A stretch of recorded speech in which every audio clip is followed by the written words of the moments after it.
नमस्कार दोस्तों, हिंदी मंजूषा चैनल पर आपका स्वागत है। चलते हैं कहानी मंच की ओर। आज की कहानी जिसका शीर्षक है कल्लू को मिली माँ। कहानी शुरू करती हूँ दोस्तों। कॉल बेल की आवाज़ सुनकर जैसे ही सुबह शांतनु ने दरवाज़ा खोला तो सामने एक पुराना सा ब्रीफ केस लिए गांव के मास्टर जी राम प्रकाश और उनकी बीमार पत्नी शकुंतला खड़ी थी। मास्टर जी ने चेहरे के हाव भाव से पता लग गया कि उन्हें सामने देख शांतनु को ज़रा भी खुशी का एहसास नहीं हुआ। ज़बरदस्ती चेहरे पर मुस्कुराहट लाने की कोशिश करते हुए शांतनु बोला, अरे सर, आप दोनों बिना कुछ बताए अचानक से चले आए। अंदर आइए। मास्टर साहब ब्रीफ केस उठाए अंदर आते हुए बोले, हाँ बेटा, अचानक से ही आना पड़ा। मास्टरनी साहिबा बीमार हैं। पिछले कुछ दिनों से तेज बुखार उतर ही नहीं रहा, काफ़ी कमज़ोर हो गई हैं। गांव के डॉक्टर ने एम्स दिल्ली में अविलंब दिखाने की सलाह दी है। अगर तुम आज ऑफिस से छुट्टी लेकर ज़रा वहाँ नंबर लगाने में मदद कर सको तो। नहीं नहीं, छुट्टी तो ऑफिस से मिलना असंभव सा है, बात काटते हुए शांतनु ने कहा। थोड़ी देर में शांतनु की पत्नी प्रिया ने भी अनमने ढंग से 2 कप चाय, कुछ बिस्किट उन दोनों बुजुर्गों के सामने टेबल पर रख दिए। सान्या सोकर उठी थी तो मास्टर जी और उनकी पत्नी को देखकर खूब खुशी से चहकते हुए दादू दादी बोलकर उनसे लिपट गई। दरअसल 6 महीने पहले जब शांतनु 1 सप्ताह के लिए गांव गया था तो सान्या ज़्यादातर मास्टर जी के घर पर ही खेला करती थी। मास्टर जी निसंतान थे। उनका छोटा सा घर शांतनु के गांव वाले घर से बिल्कुल सटा था।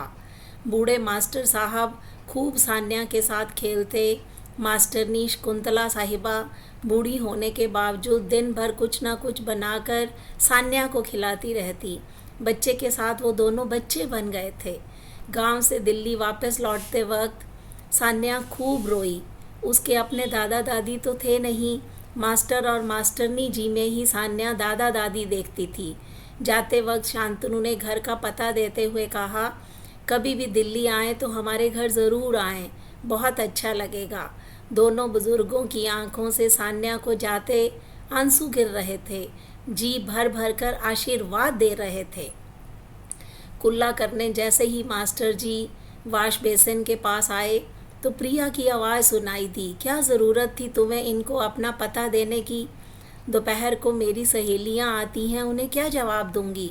सान्या को अंदर ले आओ, कहीं बीमार बुढ़िया मास्टरनी की गोद में बीमार ना पड़ जाए।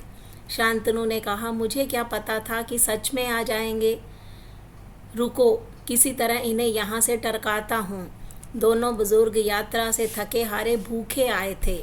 सोचा था कि बड़े इत्मीनान से शांतनु के घर चलकर सबके साथ आराम से नाश्ता करेंगे। इस कारण उन्होंने कुछ खाया पिया भी नहीं था।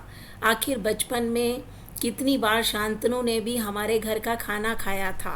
उन्होंने जैसे अधिकार से उसे उसकी पसंद के घी के आलू पराठे खिलाते थे।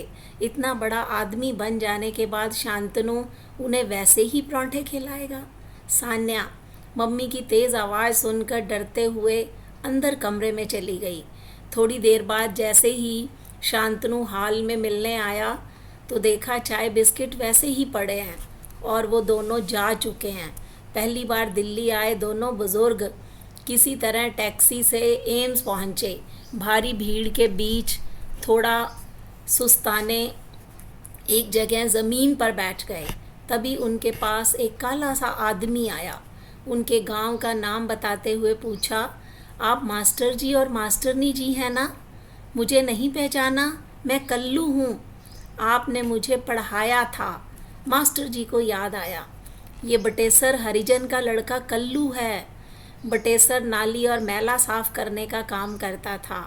कल्लू को हरिजन होने के कारण गांव में आने पर गांव वालों को एतराज़ था। इसलिए मास्टर साहब शाम में 1 घंटे कल्लू को चुपचाप उनके घर पढ़ा आया करते थे। मैं इस अस्पताल में चतुर्वर्गीय कर्मचारी हूँ। साफ़ सफाई से लेकर पोस्टमार्टम रूम की सारी जिम्मेदारी मेरी है।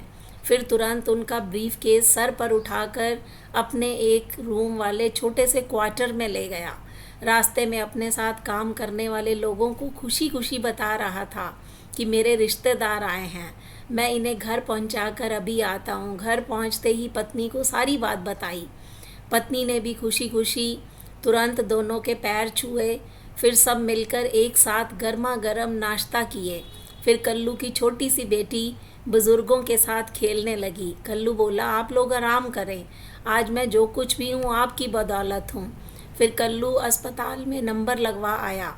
कल्लू की माँ नहीं थी बचपन से ही।